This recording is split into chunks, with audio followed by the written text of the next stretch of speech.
take off my head to recite. Dodge Swallow this. this.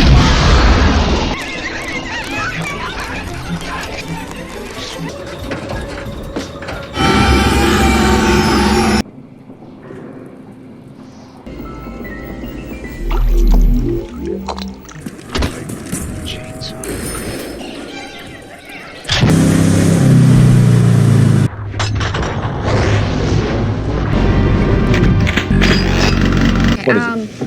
Figure It's 7. I don't Incredible. believe it!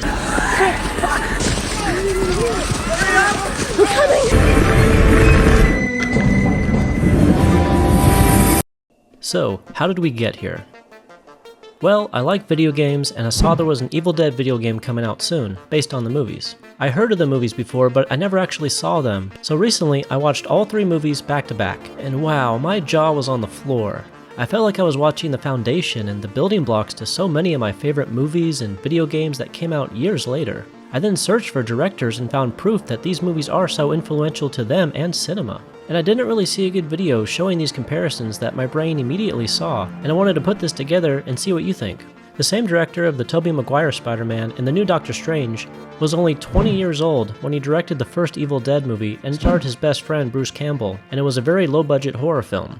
The fact that he was 21 and did it in the woods, I was like, you don't have to be from Hollywood to make a movie? Oh, yeah. That was the first time I conceptualized that. So let me start with this first movie and just point out a few of my thoughts. I found myself pausing the movie to admire the camera and composition. The camera seems so free to appear anywhere, in any position or angle. There is definitely an artistic and creative eye in every shot. I really admire that, and there's not many 20-year-olds that have the experience or guts to try so many bold camera angles, tilts, transitions, positions, and movements. And speaking of camera movements, this movie takes it to a whole nother level.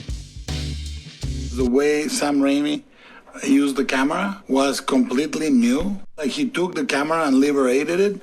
I think that it propelled the film language many decades into the future.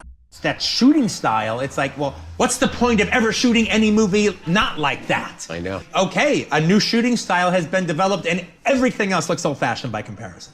Well, that like... Every single thing just seems old-fashioned and dated unless you're doing that. It feels like an experimental film, and it's not afraid at all to try something completely new and different with the camera, especially for that time in 1981. And most notably is the invention of the demon camera, the point of view from the evil itself.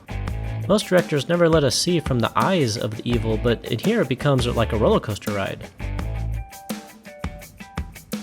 And I also couldn't help but spot a few moments that just made me think of other movies that came out years later. It could be a coincidence, but I also see someone who loves these movies adding it to the references and filming style when they make their own movie. And huge games like Doom glorified finding the shotgun and chainsaw, and I've never seen a trilogy with so much range. How does a series go from this to this? My fair lady. It's not at all afraid to try new things and entertain the audiences in new ways. There is a really weird sense of humor that if you're not in line with it, you're gonna think, oh, that's just a piece of junk. And so you had to get Evil Dead 2, doing all this stuff that we had never seen before. With Three Stooges humor thrown into the most violent horror movie you'd ever seen. It was like taking the violence of the Three Stooges seriously. Yeah. Another famous thing I noticed were the suiting up montages that so many other movies have tried to capture.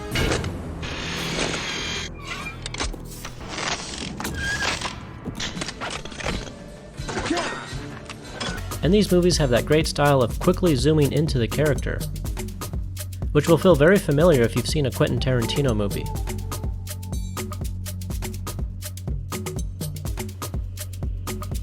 A great conversation I had with Jim Cameron, and Jim Cameron said that is one of the most important film language camera pitch movies in the last 15, 20 years. And I like when the director takes these long one-take shots and then quickly pans without any cuts to keep the energy alive. Yo, she-bitch. Let's go. So I really feel late to the party by not seeing these movies earlier, and I genuinely feel inspired by the artistic composition and inventive camera work, and learning about the low budget and how young they were when they made the first film. And I have no affiliation at all, I'm just a fan who likes movies and I wanted to share some of my thoughts. And let me know if you saw these movies and know any fun facts or trivia. And I hope we can hang out again sometime because I have some upcoming video game programming tutorials and 3D printing projects I want to share. So thanks again for watching and see you next time. Hail to the king, baby.